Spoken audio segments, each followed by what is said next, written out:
What really is a turnaround? If you can just help us demystify that. Is it really about sort of buying controlling stake in a company, firing some people, improving capital structure? What really is a turnaround? The narrative here very clearly is that there has got to be change. There is a fresh mind, a fresh look at everything that needs to be looked into. Whether it is the financial structure, the capital structure, whatever it is, all of it falls into the basket, and one has to take a comprehensive view about it. With that only, I believe a turnaround can actually be brought about. I want us to rope in Reshmi here.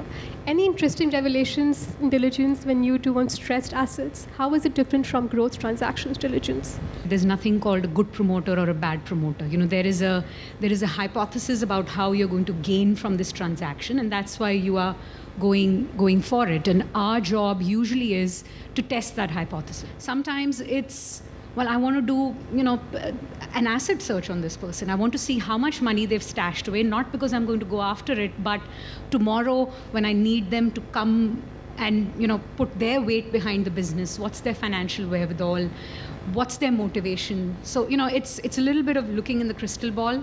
Talk about some of the transactions that you're sort of at IDBI Capital, that when you talk to investors, what the challenges that you are facing in sort of conclusion of those transactions. So, in the process of interaction with the lenders, again, it is like a valuation and timing and number of banks. Each deal actually, just yesterday also we were talking, say we need to manage 35 banks to take a small decision. One case is there where actually 34 banks have agreed. Only one bank is keeping it. Investor is ready with money, but one bank is not agreeing. Anurag, you want to add to that what Reshmi just said in terms of diligence and what you're seeing in the West, perhaps, what's happening here? The important piece, I think, is one, we're basically in a situation where it's all just coming with a lag. So my general sense is, I think, I don't want to use the example of a frog getting boiled in a pot, but the fact is, all of us who are here are spending a lot of time here, and as I spend more time, perhaps I'm guilty of that too, forget for a moment that we're exactly halfway probably through a transition from a $300-400 billion economy to a $4 trillion economy or $5 trillion economy in the space of 25-30 years. So we're halfway through. The changes behind us are going to pale into insignificance relative to what's ahead of us. Each of you to talk about how does control/restructuring or distress play out into your immediate deal pipeline. Yeah, look, I think we are engaged in a lot of turnaround situations. Unlike Aditya, our business is to go into situations where business is meddling. It may have a tricky balance sheet. We can provide capital to sort the balance sheet out, and we can provide management to help turn around. It has to be in a buyout situation. I wouldn't even say control situation. A lot of those have to be in a buyout situation because you have to do a lot of deep surgery, and a lot of promoters generally don't want to take the hard calls. Interesting. So mid-market buyout, less than 500 crores is that game that you'll play? No, I would say, look, we would like to do more, but I'm just saying I would like to do things which can close. I just forgot the rapid fire. So one word and one word answer for this. Dr. Sahu. Yeah, refreshing. Okay. Tangaraj, SBI. Number one bank in the country. Avrish, turnaround. A lot of smoke, got to see the fire. Aditya, GMR. Partners for the last 15 years and another 15 to go. Narayan, deal making. Not my cup of tea. Reshmi, last word, diligence. This panel is not enough to, okay, to give you everything. Thank you so much, and I think let's hear it up with the panelists. Thank you.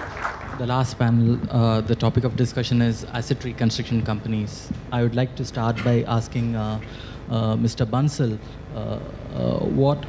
from the bank point of view, what is your view in terms of our ARCs adding value? No, they certainly add value, but only thing is maybe to need to understand this, then we have to go slightly in the historical perspective. When we started ARC business, initial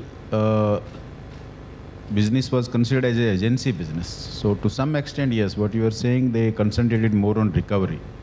But today we find, I think they are adding value and they are thinking of resolution. So they have to be a partner in the resolution strategy. I think that is what we expect as bankers from ARCs. Already 3 phases we have seen now. The first phase was what Bansal said as the agency. ARCs were conceived as agents for the banks. The second phase started somewhere in 2013 when fresh NPAs were sold to ARCs, but that agency model still remained. Third phase is what we are seeing during the last 2 years. In fact, a lot of effort on the part of the regulators to making the business easier to do, raising of capital. See, one of the biggest challenges of this industry was raising capital.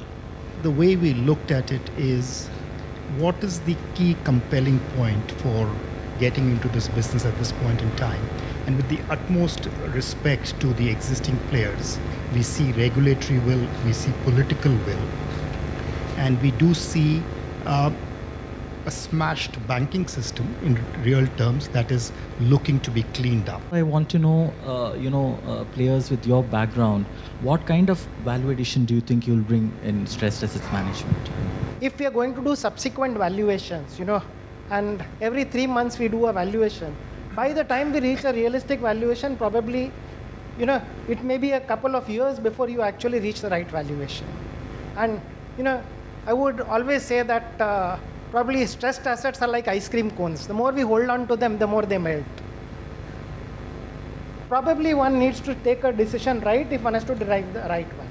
Yes, something which is valued X today is not going to possess the same value couple of years down the line. So one needs to be really, realistic, and, fortunately the bankruptcy code has put a timeline forcing everybody to take a decision.